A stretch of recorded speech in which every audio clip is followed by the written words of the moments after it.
បានក្របមកកាទោសខ្ញុំមួយជីវិត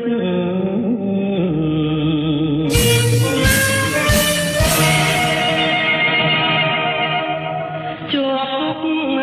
អក្រិតងងឹតឆា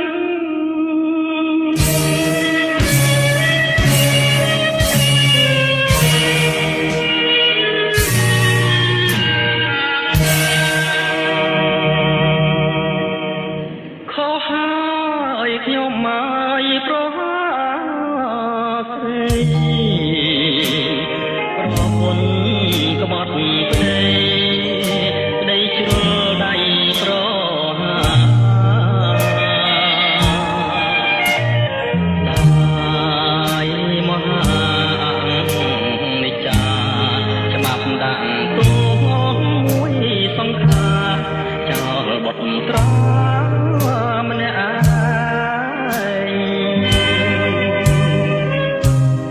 រួចពីគុកចង់ជួបមុខកូនទាំងយុគស្ងាត់សូនកូនហើយបានណាស់ឡាយយំក្នុងគុក